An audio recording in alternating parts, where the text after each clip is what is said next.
I am typically very optimistic about pretty much everything. And coming back from Arizona on Sunday, having covered the memorial service for Charlie Kirk, and watching the reaction and then rolling into the Jimmy Kimmel situation, both of those things both show the red-blue divide, put it in sharp relief, but they also have both widened the red-blue divide. It's extraordinary where we are right now. After 10 years of Donald Trump and going back to the polarization we've seen from Clinton to Bush to Obama to Trump to Biden to Trump again, it's a very dark time. And part of that is, of course, the assassinations, the shooting in Dallas, and other acts of violence, Minnesota, New Hampshire, and the debate over whether the left or the right are a bigger cause of all these things. But there's more going on. There's more going on in this country right now. And I don't remember a more fraught time, a more tense time. Really struck by a new poll that came out this week. Asked the question, do you think there's a political crisis in America? Quinnipiac poll. And take a look at the numbers. Overall, 79% of voters say yes, there's a political crisis. 93% of Democrats say there's a political crisis in America. Lower for independents, 84%, and for Republicans, only 60%. I suspect if there were a Democratic president, the number would be higher. Political crisis. This is the most stable country in the history of the world. There's so much good goes on every day. There's so much to love about America, not in the abstract only, but what's happening. But to see percentages like this, every group, and Democrats well over 50, but every group over 50%, political crisis. Well, what does that mean for us? What does that mean for us? I'm thinking a lot and doing a lot of reporting around the Democratic Party because they face a divide in the electorate. And if you want to lead the Democratic Party, and let's be honest, if you're going to lead the Democratic Party right now, that means leading it as the presidential candidate in 2028, because we're not going to see leadership from any governors or senators or House members in a national sustained way. So if you want to lead the Democratic Party and you look at the electorate and you look at how people are responding to this these crises, you're going to see a division. And this is not a new thing, but it's really, really prominent now. Some people want a president, and some Democrats want a nominee for 2028 who will oppose Donald Trump at all costs. That's the defining standard. If Trump's for it, you got to not just be against it, you got to be loud and proud against it. Gavin Newsom would argue you got to do something about it, that it's not enough to just say, hey, I don't like what he's doing. You have to use the powers you have to actually confront him. And there's no doubt that that's where the energy is in the party, and that's not uncommon. It's the same on the right.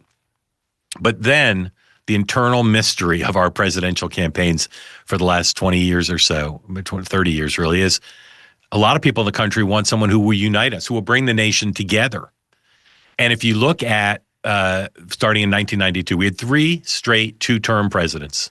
First time it's happened since the founding of the Republic. Clinton, Obama, Clinton, Bush, and Clinton, Bush, and Obama, 3 straight 2-term presidents, all said that they would unify the country. All of them put that front and center in how they ran, and you could argue Joe Biden did it too. And all of them left office with the country more divided than when they took it over. The polarization happened on their watch, and you couldn't find 3 people. Again, Clinton, Bush, and Obama. You couldn't find 3 people who, based on their past records, their rhetoric, how they announced when they ran for president, who were more determined to make this a more united country rather than divided. And yet, didn't happen, right? Didn't happen, despite how determined they were. And then, again, I said Joe Biden did the same thing. I think one of the biggest mistakes, I don't say it's the biggest mistake, but one of the biggest mistakes people make about Donald Trump when he ran in the first time in 2016 was he really wanted to unite the country through policies that he knew united. And the press would say, well, Trump's positions on immigration or trans rights or trade, that these were red meat base issues, MAGA issues. Now, look at all the Democrats who voted for Trump the first time and more the second time, independents who leaned left. He had the same instincts. He stylistically was different, rhetorically different, but in terms of what he saw in terms of issues, same thing. So now we look at the Democrats who'd like to lead the party in 2028. And I think you can divide them roughly into two groups. I call them the dividers and the uniters. And the dividers are being pressed by Trump derangement syndrome, by Donald Trump's actions, which are really offensive to a lot of Democrats and independents, and by what they see as a need to win the nomination first, worry about the general election second. It's always a fatal mistake. It's always a fatal mistake. Go look at for the last 5 presidents: Trump twice, Obama twice, Clinton twice, Bush twice, Biden once. Go look at their announcement speeches when they started their campaigns, when what was immediately before them was a primary nomination electorate. The speeches they gave could have all been their convention speeches, could have all been their inauguration speeches.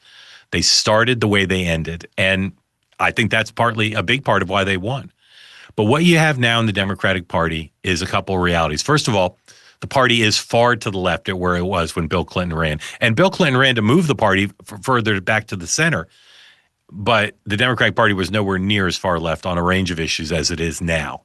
So over the time we're talking about from Bill Clinton 92 through today, the Democratic Party is further to the left.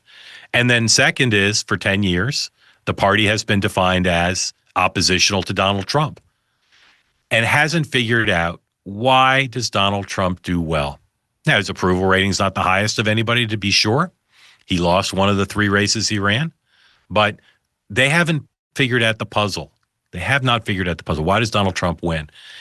And as these candidates talk in the last couple of weeks, I listened so closely to them. A lot of them have been out and about, responding to the assassination of Charlie Kirk, responding to the question of Jimmy Kimmel's short-term suspension, and then responding on a regular basis to the things Donald Trump is doing that the base of the party certainly does not like, and others don't like, but particularly the base of the party, the threat of prosecutions of opponents of the president, enemies of the president.